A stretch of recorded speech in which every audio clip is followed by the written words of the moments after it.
चाहूँगा अब CMD sir को, अंकित सर को इनवाइट करना कि वो कुछ बताएं, कुछ बोले।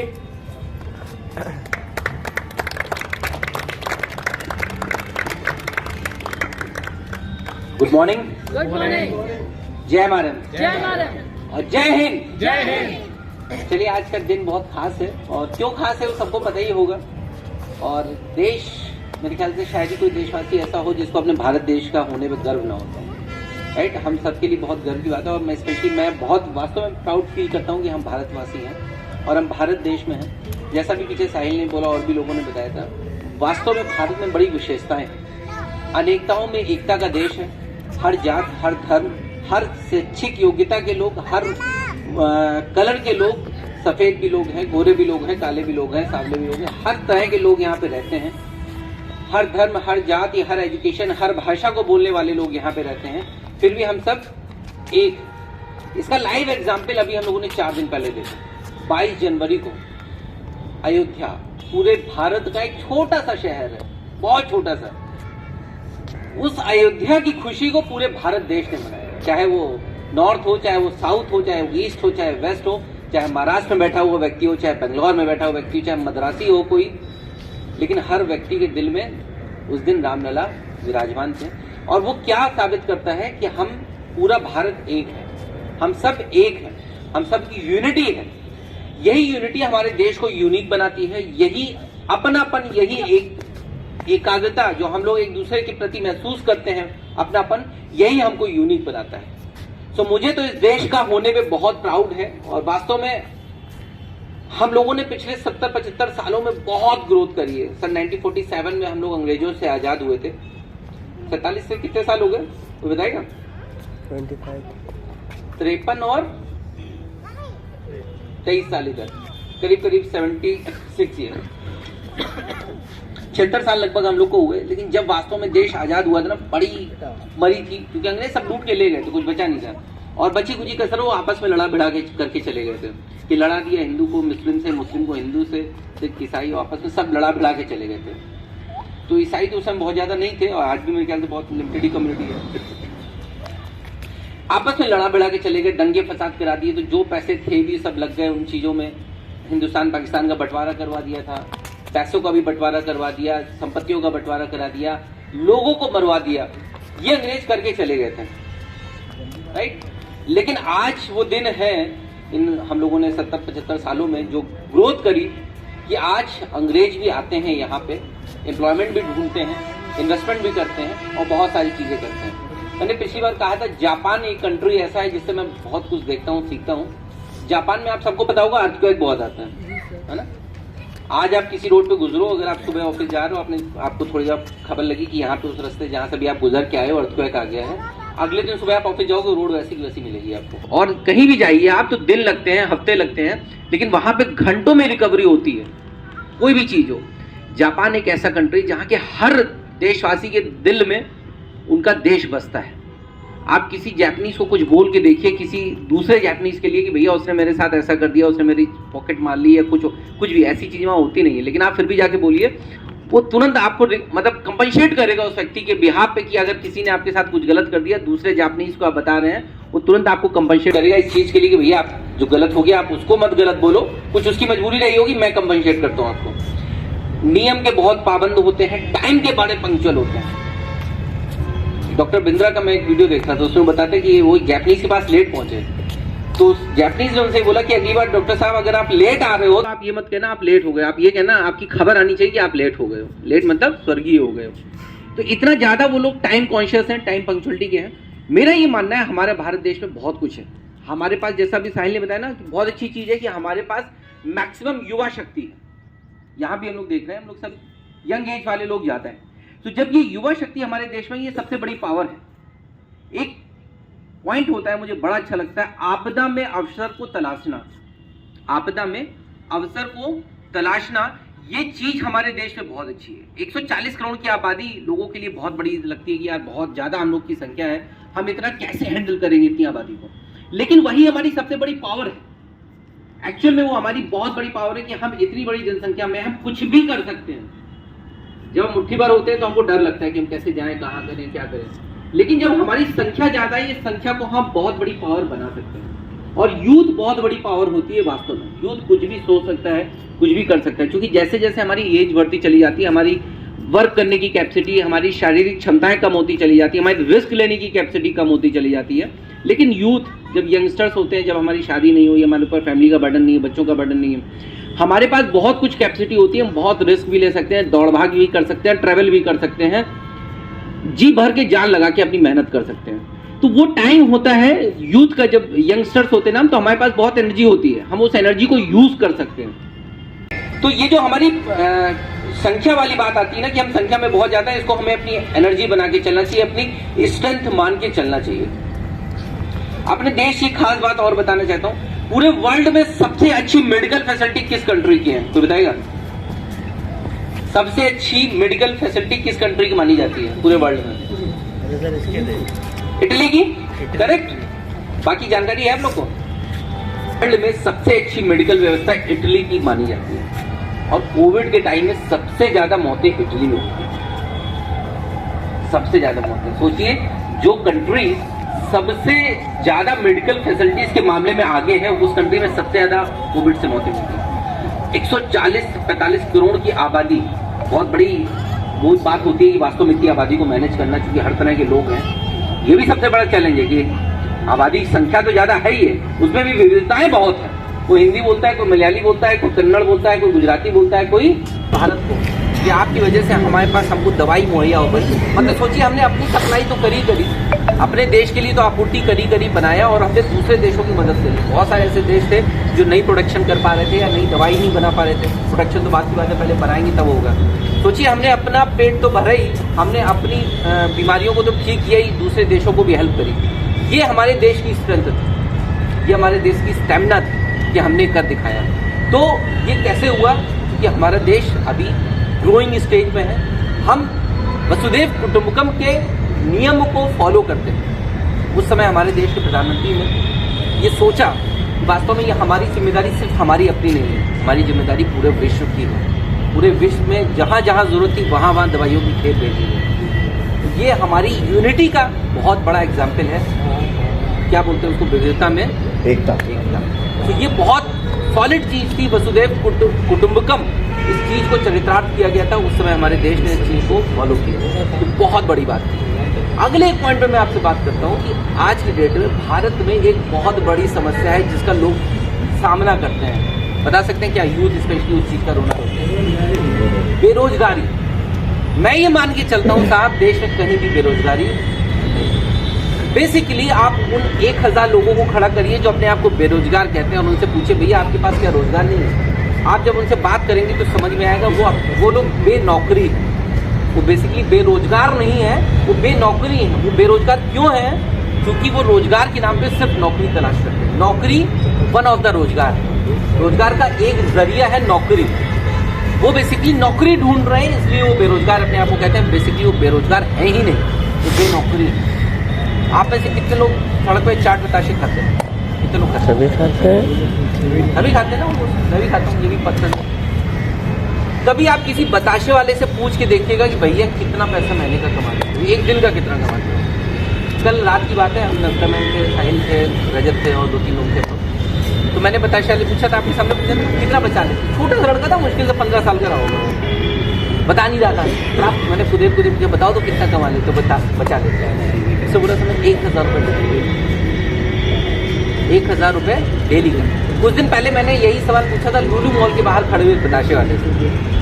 उसने बताया था मुझे 4000 रुपये लगभग बचा, क्योंकि वहाँ सेल ज़्यादा थी। ये तो हम नीचे खड़े बताशे वाले पूछा था 20,000 रुपये, उसके पास सेल वहाँ ज़्यादा थी। 4000 रुपये डेली को बचा। अब इमेजिन करिए उस युवा से पूछिए जो ग्रेजुएशन करके टाई वाई लगा के टिंच घर में बैठा है और कहता मैं बेरोजगार हूँ। कहता हूँ भैया बेरोजगार क्यों हो? एम्प्लॉयमेंट ये बहुत ऑप्शन है। तो मैंने एक छोटा सी बात आपको बताई, एक बताशे की दुकान वाला 1000 रुपये का, कभी जाके किसी सब्जी की दुकानदार से पूछिए, वो भी आराम से डेली के 2,500-3 हज़ार रुपये पैदा करता है। वो वैसे ही बैठता है, क्योंकि अगर वो सूट वूट पहन के बैठेगा तो उसके पास ग्राहक नहीं आएंगे ना, लेकिन वो कमाता तो है, बेरोजगार तो नहीं है ना। एक सड़क पे जो चौराहों पे जो भिखारी या फिर जो कपड़ा मारते हैं गाड़ी में, उनसे पूछिए जाके, ऑलमोस्ट डेली का 1000 रुपये वो भी पैदा करते हैं। दिन भर उनका तरीका थोड़ा गलत है कि वो मांग के करते हैं। या फिर मैं कहता हूँ जो कपड़ा मारते हैं ना, गाड़ी साफ करते हैं, वो भी ठीक है, वो कम से कम कुछ कर रहे हैं, आपको कुछ करके दे रहे हैं, फिर बदले में आपसे मांगे। भीख मांगने वाले तो खैर मैं बिल्कुल एनर्जी रखता हूँ, मैं कभी भीख नहीं देता। पहले मैं बहुत देता था, बाद में सामने मैं भीख नहीं देता, मैं बढ़ावा ही देता हूँ। सो आज की डेट में बेरोजगारी हमारी कहीं मुद्दा है ही नहीं। मुद्दा क्या है, उन लोगों की मानसिकता जो पढ़ गए हैं और पढ़ने के बाद वो सोचते हैं कि मुझे नौकरी मिलेगी तो मुझे नौकरी देगी। ये दो छोटे छोटे एग्जाम्पल बताए कि आप सब्जी की दुकान लगा सकते हो, आप बताशे का ठेला लगा सकते हो, ऐसे बहुत सारे एम्प्लॉयमेंट के जरिए आप सेल्स इंडस्ट्री में आ सकते हो, हमारी जैसी इंडस्ट्रीज में आ सकते हैं। बेचने के लिए जब आता है आदमी ना, बेचने को बहुत कुछ है, जो एक collar job, white collar job भी अगर जिसको आप कहो कि तो मुझे अच्छा रेपुटेटेड काम चाहिए, तो बेचने के लिए इंश्योरेंस है, लोनिंग है, और क्या कहते हैं आपका रियल इस्टेट है, और नेटवर्क मार्केटिंग इंडस्ट्री है, और ऐसी बहुत सारी इंडस्ट्री जहाँ आप कुछ भी बेच सकते हो। आप पोस्ट ऑफिस के एजेंट भी बन जाओगे ना, तो भी वहाँ कुछ ना कुछ कमा रहे होंगे। लेकिन बेरोजगार वही लोग हैं जो अपनी आंखों पे पर्दा डाल के बैठे, मुझे नौकरी चाहिए। सरकार के भरोसे क्यों बैठे? अभी साहिल ने एक चीज़ बोली थी थोड़ी देर पहले, आज से 70 साल पहले कौन सी सरकार थी? एक ही सरकार थी, होती अंग्रेज सरकार, जो कहती थी वो करना पड़ता था। आप अगर उनके पास नौकरी मांगने चले गए, उन्होंने कह दिया आपको घोड़े की लीद उठानी है तो फिर यही करना है। आपके पास ऑप्शन नहीं होता था, आप मना कर दो उनको, मना किए तो कोटे पड़ने। ये हुकूमत होती थी उस समय। या फिर आप अपना रोजगार करो। उस समय कौन सी नौकरी है? कोई नौकरी नहीं। या तो राजा के दरबार में चले जाओ, या अंग्रेज के दरबार में चले, जो उसने काम दे दिया वही आपको काम करना है। वहाँ वो थोड़ी होता है मान मना हुआ कि नहीं साहब मैं इतनी नौकरी तो नहीं करूँगा, इतनी सैलरी तो नहीं करूँगा, इतनी सैलरी चाहिए, फिर मुझे आज जल्दी जाना है, मेरा हाफ डे है, मेरा मैं कल नहीं आऊँगा। जैसे अभी तो यहाँ लोग इन्फॉर्म करते हैं मैं आज नहीं आऊँगा। कुछ लोग मैसेज लिखते हैं आज मेरा मन नहीं है, कुछ लिखते हैं मेरी तबीयत सही नहीं है, आज मैं नहीं आऊँगा, आज मैं नहीं आऊँगी, आज मेरी तबीयत नहीं सही, आज मुझे जल्दी घर जाना है ना, आज मेरा मूवी का प्लान है, आज मुझे मैच देखना है, आज मुझे बर्थडे में जाना है। तो इस तरह के मैसेजेस होते हैं ना, तो ये क्या होता है, पहले कोई ऐसा ऑप्शन नहीं होता था। तो दोस्त आज ये आप लोग इसलिए कर पा रहे हो क्योंकि आप आज सेल्फ एम्प्लॉयड, ठीक, यहाँ पे जितने लोग काम कर रहे हो, भले आप सैलरी ले रहे हो नहीं ले रहे हो अलग चैप्टर है, लेकिन अगर आप यहाँ पे काम कर रहे हो तो एक सेल्फ एम्प्लॉयड वाली सोच रख के काम करें, राइट। अपनी आप को स्ट्रेंथफुल बनाइए, पावरफुल बनाइए। ये मत सोचिए कभी भी कि मैं किसी से कम, कभी भी कंपैरिजन मत करिए किसी से। आप सेल्फ एम्प्लॉयड हैं तो आप सबसे बड़े एंटरप्रेन्योर अपने आप को मान के चलिए, आप ये मान के चलिए मैं बहुत बड़ा व्यवसायी हूँ, ठीक। तो आप अपने आप में सपने देखिए। पहली चीज़ तो ये है कि आप सपने देखिए, अपने आप को लिमिट में मत बांधिए। एक वो लोग होते हैं जो अपने आप को लिमिट में बांध देते हैं कि मैं नौकरी ही ढूंढूंगा, जब तक नौकरी नहीं मिलेगी मैं अपने आप को बेरोजगार कहलाऊंगा। और एक वो लोग हैं जो एम्प्लॉयमेंट में आ तो जाते हैं लेकिन अपनी लिमिटेशन बांध देते हैं कि मुझे 10,000 रुपये महीने का चाहिए, 15,000 रुपये मिल जाए बस, इतनी बहुत है। बहुत से लोग संतुष्ट हो जाते हैं। पैसे के मामले में कभी संतुष्ट नहीं होना चाहिए, पैसे के मामले में कभी संतुष्ट नहीं होना चाहिए। हमेशा और ज़्यादा और ज़्यादा और ज़्यादा के लिए सोचिए। अगर आज आप 10,000 रुपये महीना कमा पाते हो ना, तो कल सोचिए 20,000 रुपये कैसे आएंगे, परसों सोचिए 40,000 रुपये कैसे पहुँचूंगा, नरसों में 60,000 रुपये कैसे पहुँचूंगा, लाख पे कैसे पहुँचूंगा, 1.5 लाख पे, राइट। दूसरी चीज़ मैं कहना चाहता हूँ, आप सब लोग जितने लोग एम्प्लॉयमेंट में हैं, जितने लोग आज की डेट में सेल्फ एम्प्लॉयड की तरह काम कर रहे हैं, आप कहीं ना कहीं देश की तरक्की के लिए योगदान दे रहे हैं। एक नौकरी पेशा व्यक्ति अगर साल में 10 लाख रुपए कमाता है, फॉर एग्जाम्पल साल में 10 लाख रुपए कमाता है, तो अगले साल वो कितना कमा लेगा? 11 लाख, 12 लाख। 5 साल बाद वो कहाँ पे पहुंच जाएगा? 15 लाख पे। रिटायरमेंट होते होते तक कहाँ पहुंच जाएगा? 20 लाख पे, 22 लाख पे, बस ना। इससे ज़्यादा नौकरी में ग्रोथ है नहीं। वो कितना टैक्स दे लेगा पूरे जीवन भर? हल्का फुल्का बहुत ज़्यादा टैक्स दे डालेगा पूरे जीवन भर। वो नौकरी करके बहुत ज़्यादा टैक्स दे मारेगा तो 15 लाख, 20 लाख, 25 लाख। लेकिन एक सेल्फ एम्प्लॉयड व्यक्ति, एक एंटरप्रेन्योर, अगर इस साल 10 लाख रुपए कमा रहा है तो अगले साल वो 20 लाख की सोच रखता है और 20 लाख रुपए कमाता है। तीसरे साल वो व्यक्ति 28 लाख, 30 लाख रुपए कमाता है और 5वें साल में वो व्यक्ति 50 लाख, 60 लाख रुपए साल का कमा रहा होता है। और बड़ा मूवमेंट नहीं लगता है अगर वो लगातार ग्रोथ की तरफ है, लगातार सही काम कर रहा है, वो 1 करोड़ रुपए साल का भी कमाएगा। और जब वो 1 करोड़ रुपए साल का कमाएगा तो वो जितना उस व्यक्ति ने नौकरी पेशा व्यक्ति पूरे जीवन में टैक्स दिया है, वो शायद अगले 2 साल 3 साल में टैक्स देता है। जब आप टैक्स पे करते हैं तो कहीं ना कहीं आप देश की आर्थिक व्यवस्था में योगदान करते हैं कि नहीं करते, राइट। जब आप पैसा कमाते हैं आप समाज के लिए भी देते हैं। एक नौकरी पेशा व्यक्ति समाज को कभी कुछ वापस नहीं करता, वो सिर्फ समाज की चीजों का उपयोग करता है। लेकिन एक सेल्फ एम्प्लॉयड मैं अपनी बात नहीं करता, लेकिन जैसे ये सेल्फ एम्प्लॉयड व्यक्ति की जेब में थोड़ा सा पैसा आता है ना, जब वो अपने खर्चों से थोड़ा सा ऊपर उठता है, वो समाज को देने की सोचता है। 90% लोग सोचते हैं, 10% लोग सोचते हैं ठीक है मैं सही हूँ, लेकिन 90% सेल्फ एम्प्लॉयड या एंटरप्रेन्योर जो होते हैं, जैसे ही थोड़ा अपनी खर्चों से ऊपर निकलते हैं कमाई के मामले में, वो समाज के लिए कुछ ना कुछ करने की सोचते हैं, गिव अप करने की सोचते हैं कि भाई अब मैंने समाज के माध्यम से कमाया है, मैं समाज को वापस करूँ। लेकिन एक सैलरीड व्यक्ति कभी इस तरह की सोच नहीं करता। मैं सैलरी के बहुत खिलाफ नहीं रहता हूँ, लेकिन मैं बहुत फेवर में भी नहीं रहता हूँ सैलरी। मैं मान के चलता हूँ देश का युवा अगर रोजगार करने पे आ जाए, वास्तव में एक तो बेरोजगारी जैसा शब्द यहाँ पे खत्म हो जाएगा, क्योंकि आप में से जितने व्यक्ति आज आगे बढ़ेंगे, ग्रोथ करेंगे, जब आप टीम बढ़ाते हैं, आप नेटवर्क बढ़ाते हैं, तो आप कहीं ना कहीं दूसरों को एम्प्लॉयमेंट देते हैं। दूसरों को एम्प्लॉयमेंट देते हैं, ये भी एक बहुत बड़ा काम होता है, ये आप ही कर सकते हो। लेकिन एक सैलरीड व्यक्ति दूसरे व्यक्ति को नहीं दे सकता ये एम्प्लॉयमेंट, ठीक है। वो ज़्यादा से ज़्यादा अपनी कंपनी में 2 आदमी 3 आदमी को नौकरी पर रखवा देते। लेकिन ये एक एंटरप्रेन्योर के पास ये ऑप्शन होता है, एक नेटवर्कर के पास ये ऑप्शन होता है कि वो अपने जीवन में 10, 20, 25, 50 लोगों की ज़िंदगी मिनिमम बदल सकता है। आप जिस इंडस्ट्री में आप सैकड़ों हज़ारों लोगों की ज़िंदगी अपने माध्यम से बदल सकते हो, ये आपके पास पावर होती है। ये एक सैलरीड व्यक्ति के पास पावर नहीं होती है। सैलरीड और एक एम्प्लॉयड व्यक्ति में क्या फ़र्क होता है? एक सैलरीड व्यक्ति 20 साल बाद भी अगर नौकरी छोड़ता है, रिटायरमेंट करता है, उसने जीरो से शुरू किया होता है, वो भले 500 पॉइंट तक पहुंच जाए, लेकिन जब उसकी आने वाली पीढ़ी यानी उसका बेटा, उसकी बेटी उसको जब इस अपने आप को शुरू करेंगे, उनको हमेशा जीरो से शुरू करना पड़ेगा। उनको पिताजी की नौकरी में कोई भी बेनिफिट मिलने वाला नहीं। लेकिन एक एम्प्लॉयड, जब एक सेल्फ एम्प्लॉयड व्यक्ति शुरू करता है, जीरो से शुरू करता है, भले वो रिटायरमेंट के समय 200 पॉइंट पे हो, जब उसका बच्चा अपने बिजनेस को ज्वाइन करता है ना, वो 200 पॉइंट से शुरू करता है, जहाँ उसके पिताजी ने छोड़ा है वो वहाँ से शुरू करता है। लेकिन सैलरी के केस में ऐसा नहीं होता है। एक IAS अधिकारी का बेटा भी जब नौकरी शुरू करेगा ना, तो उसको अपने दम पे जीरो से ही शुरू करना पड़ेगा। वो ऐसा नहीं कि IAS का बेटा है तो IAS बन जाएगा, नहीं हो सकता ना। इवन क्लर्क भी बनेगा तो उसको जीरो से ही शुरू करना पड़ेगा। इंजीनियर भी बनेगा तो हाथ सिफारिश लेके लग गया, वो बात अलग चीज़ है, लेकिन पढ़ते ही करना पड़ेगा, शुरू करना पड़ेगा, प्रोसेस को ही फॉलो करना शुरू करना पड़ेगा। तो आपको भी अपने ऊपर एक फक्र होना चाहिए कि आप एक सेल्फ एम्प्लॉयड हैं, आप एक एंटरप्रेन्योर की तरह काम कर रहे हैं, प्लस साथ में साथ आप देश की अर्थव्यवस्था को योगदान दे रहे हैं। इसके लिए भी आपको बड़ा प्राउड होना चाहिए। और मैं कहूँगा एक पॉइंट कि आप सब लोग वास्तव में, जैसा भी नविता मैम ने भी बोला था, शर्मा जी ने भी बोला था, हर व्यक्ति अपना अपना काम करे।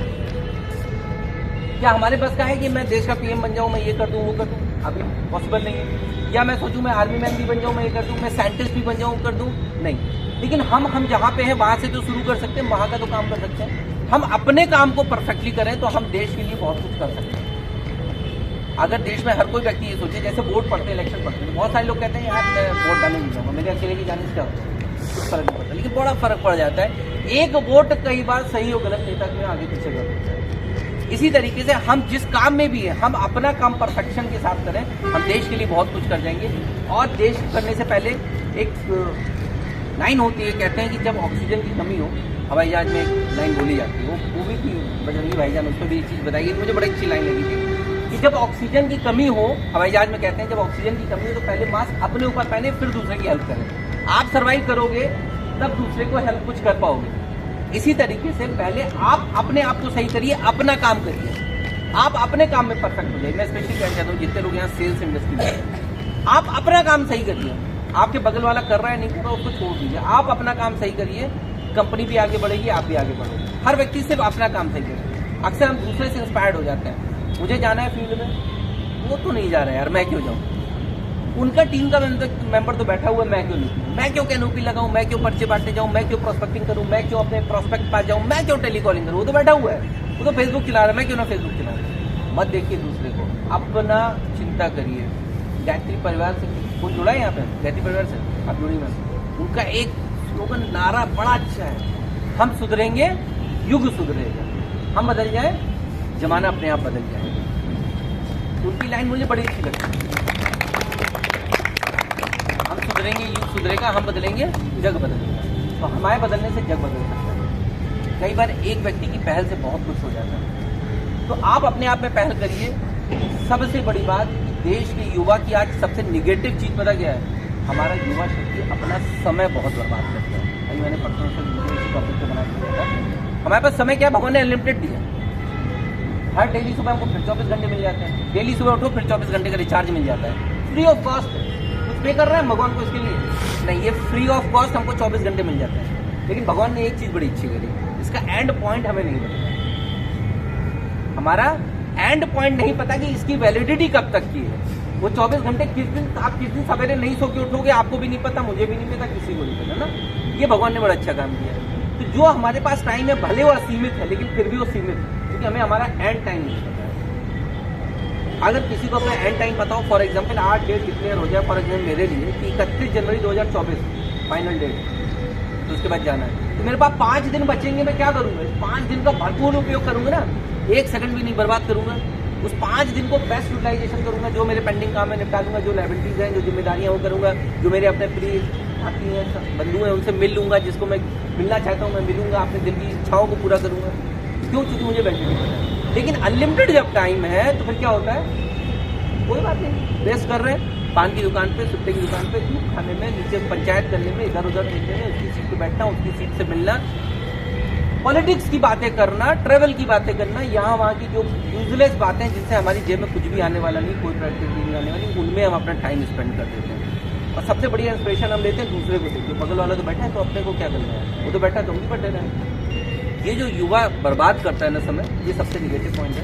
तो आज मैं आप सबसे चाहता हूँ, आज अगर आप अपने देश को पसंद करते हैं, अपने देश से प्यार है, अपने आप से प्यार है, तो आज आप सब लोग प्रतिज्ञा लें कि मैं आज के बाद अपना 1 मिनट भी बर्बाद नहीं करूंगा।